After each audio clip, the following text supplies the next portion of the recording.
The Lakers came into Saturday having lost 13 of their previous 14 contests to Denver. LA finally eliminated the team that knocked them out of the playoffs the last two seasons, 123-100, snapping the Nuggets' 9-game win streak. LeBron put up 25 and Luka 32. Here's JJ fired up after the dub.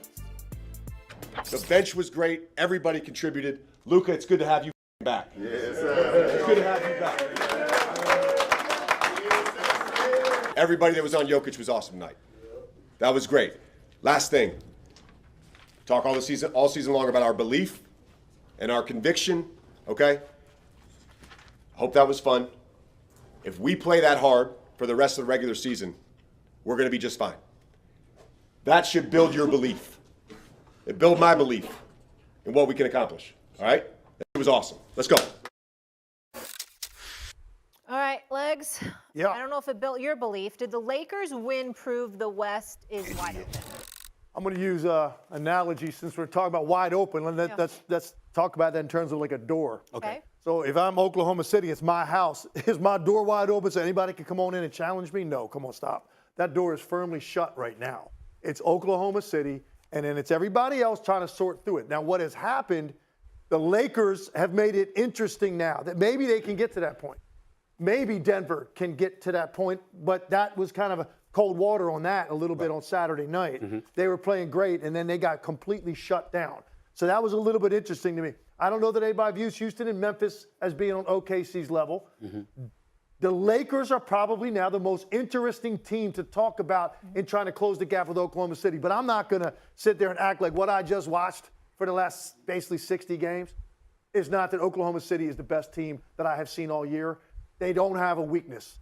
They've got the best team defense in the league this year, without question. And they've also got more than enough firepower offensively, and they're deep.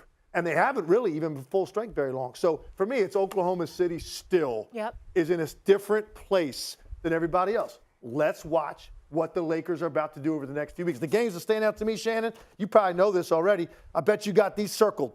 March 8th, Lakers at Boston. I want to see that one. And then April 4th, 6th, and 8th, Lakers play OKC back-to-back on the 4th and the 6th. And then on the 8th, they got, Dallas. That's the Dallas game. I just circled down because I know you probably know that one. So it's really those other three. That's the real measuring stick. That's going to come later for the Lakers. Go ahead, Shannon. Okay, if you say they're in the house and the door is closed, it's unlocked. We gonna walk in. I'm gonna put it to you like this here. I'm gonna put it to you like this here, Legs. OKC, KFC, UFC, Lakers in 5. With Luka playing like that, we got go James. It don't matter. It don't matter. Bron James, Luka Doncic. Did you just say Lakers in 5? Yeah, he's speaking like a fan now. You better get drug tested. Something wrong with you. Yeah. Something wrong with you, Lakers in 5. Stop that nonsense. Okay, that's ridiculous. I will say it one more time, Stephen A. Stephen A, one more time. Stephen, I want you to listen close. I want you to listen to Legs. OKC, KFC, UFC, Lakers in 5. Man, crazy. He's going to have a T-shirt on that says that. He's getting a T-shirt. Stop that nonsense. Here's what I would say to you, though, Jet. Here's what I say to you, Legs, I get what you're saying. Oklahoma City's number 1. I got that. I'm not going to say the door is shut. I think the Lakers got a chance. We can't dismiss Denver. But talking about the Lakers, I want to put Dallas in the mix. Stay with me, Shay, on this. The Lakers, for obvious reasons, because if Luka gets loose, like he did the other night, and that Luka shows up. It's the reason why J.J. Redick said, welcome back. It's good to see you, because in other words, that was the first game we saw Luka be Luka in a Lakers uniform. We get that part. And if you look at the versatility that the Lakers have been exercising, okay, the size that they have, not on your front line, but everywhere else, with the ability to get out on shooters. That makes the Lakers very interesting defensively, and we know what they can do offensively. So if they can do anything defensively, they could be problematic, right? Even for somebody like an OKC. Why? Because we haven't seen it yet from OKC. Who'd they lose to last year in the playoffs? It was Dallas. Here's why I bring up Dallas now. They're shelling themselves without Gafford and Anthony Davis. We know that, right? But if them brothers come back, which they're expected to, here's where it gets interesting for me. As Luka explodes, that puts more pressure on Anthony Davis. I don't believe that Anthony Davis has been under more pressure when he's on the basketball court in his career than he will be when he comes back this year, because Dallas, that city, and how they feel about having lost Luka. And Luka couples that by going to L.A. and showing out the way that he did Saturday night. Everything is going to be on Anthony Davis like, yo, what you going to do? Because we missed that, brother. What you going to show us? Anthony Davis, if you got Kyrie, if you got Gafford, P.J. Washington is still there. Christie is no scrub. Klay Thompson is a 4-time champion. If Anthony Davis shows up and be all world like we know he's capable of, then Dallas has a shot against OKC. Because remember, Tim, without Luka, who was injured, before the acquisition of Anthony Davis, Kyrie and then walked up to Oklahoma City and beat him not once but twice. Without Anthony Davis, without Luka.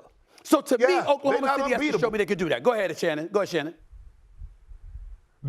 They're not, and that's the thing, Stephen A., that I'm talking about. They're not the 96 Bulls. They're not the 15 Warriors. They're not unbeatable. Shai Gilgeous is playing out of his mind. He is the MVP. As great as Yoke is playing, Shai is the MVP.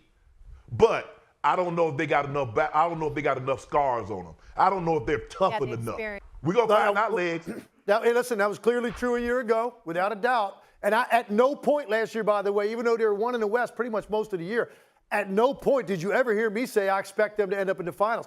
I knew they weren't ready. They ended up, once Dallas made those moves, that was the team I jumped behind pretty much immediately. They get to the finals. This OKC team is just different, though, man. And I don't get the same. Because of Hartenstein? It's everything. It's the emergence of Aaron Wiggins now. That dude's giving them, on a bad night, 15, on a good night, 25. Every night he's giving them that now. Case in Wallace, Isaiah Joe is one of the highest-rated individual defenders in the league. And I'm a Jalen Williams. 40% from and I'm a Jalen Williams fan. He's an all-league caliber defensive player and giving you 20 a night. And then you got Shai, who has an answer for every defense. That's why I'm saying this feels different. I will say by the way, Caruso, let's not forget about him. And he was huge last night. Yes, he was. In the fourth quarter. Against that was no doubt about it. I want to say this real quick. I brought this up, and I'm going to bring it up. I'm going to beat it until the cows come home. You know, my man Matt, PR, and OKC, forgive me about this. I keep bringing up the name Sam Presti. Sam Presti is one of the elite executives in NBA history, one could easily argue.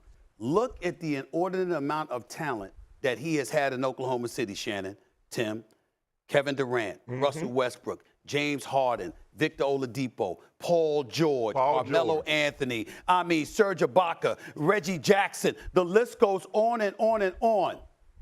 No championship.